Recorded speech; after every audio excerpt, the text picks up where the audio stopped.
Mkuu wa Mkoa wa Mwanza Mheshimiwa Said Mtanda amewataka waendesha bodaboda kuzingatia sheria za usalama barabarani kwa kufuata alama za barabarani, michoro na viwango vya mwendo vinavyokubalika ili kupunguza ajali zinazoweza kuepukika na kulinda maisha ya watumiaji wa barabara.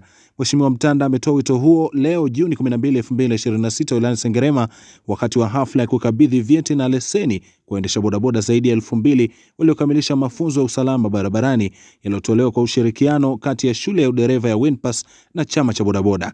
Amesema mafunzo hayo yameongeza uelewa wa sheria za usalama barabarani na kuwapongeza wahitimu kwa mchango wao katika kupunguza ajali mkoani Mwanza.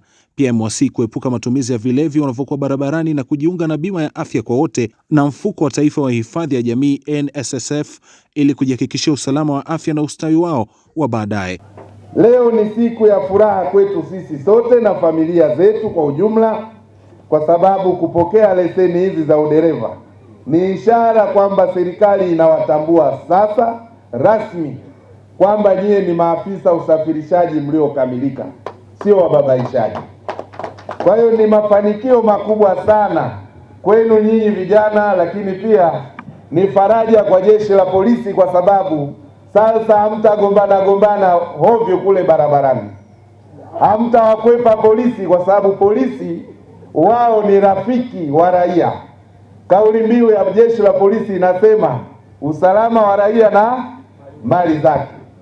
Polisi sio adui wa raia, lakini wale ambao hawana leseni lazima mara zote wawe adui wa jeshi la polisi, kwa sababu wamekuwa wanawakwepa, na katika kuwakwepa wakati mwingine vijana wanapata ajali na kufariki dunia.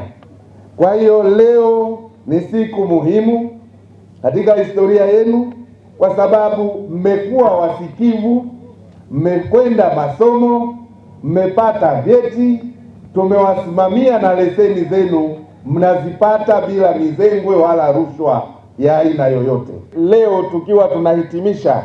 Akizungumza katika hafla hiyo, mkuu wa kikosi cha usalama barabarani mkoani Mwanza, mrakibu mwandamizi wa polisi SSP Sunday Ibrahim, amesema waendesha bodaboda wamekuwa wakishirikiana vizuri na jeshi la polisi katika kutatua changamoto mbalimbali zinazojitokeza na hivyo kuimarisha usalama barabarani mkoani humo. Kamishna wa polisi Wilbrod Mtafungwa, baada ya kuelekeza makundi haya kila baada ya miezi mitatu tukutane nayo na tupeane elimu ya usalama barabarani. Piga makofi mpaka hapo. Mheshimiwa Mkuu wa Mkoa, leo tunafurahia kuona ndugu zetu maafisa usafirishaji wanakuja kupatiwa leseni za kuendeshea vyombo vya moto.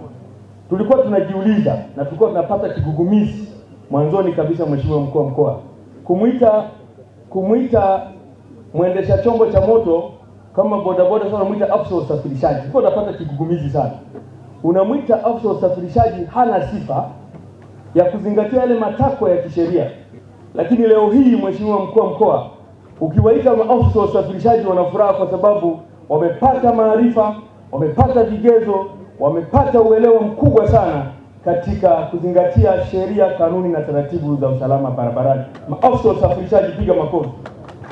Kwa upande wake, mwenyekiti wa shirikisho la bodaboda na bajaji Tanzania Saidi Jenja amesema mafunzo na utoaji wa leseni kwa waendesha bodaboda utawasaidia kutambuliwa rasmi na kupata stahiki mbalimbali ikiwemo fidia za bima pale ajali zinapotokea, tofauti na wale wanaofanya kazi bila leseni. Tunapopata ajali, mheshimiwa, tunashindwa kulipwa na bima kwa sababu leseni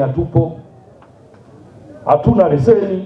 Kwa hiyo tukasema, kwa nini sisi na jeshi la polisi hatuelewani? Moja, tukatengeneza mahusiano, lakini jeshi la polisi tulivyolichukulia na lenyewe lilivyotuchukulia, ndipo tukaona CEO wa trafiki makao makuu akatupa huyu bwana. Kwa hiyo bwana anatoa elimu Tanzania nzima, iwe asubuhi iwe mchana. Kwa hiyo kwa upande wa jeshi la polisi kwa kupitia serikali, hilo moja tunawapongeza sana. Leo hakika nina furaha kubwa sana, na tuna viongozi wa mikoa mbalimbali waweze kujifunza na hili. Lakini ndugu mgeni rasmi, kuna vitu vimeongelewa hawa NSSF, lakini bado serikali kuna mpango mmeuleta ule wa bima wa kaya maskini. Mimi ni Bosco Melody wa Global TV. Ili kuwa mwanafamilia bora wa Global TV, usisahau kusubscribe, like, kushare na kucomment. Baada ya kusubscribe, bonyeza alama ya kengele ili kupata taarifa kwa kila video inayopanda Global TV Online.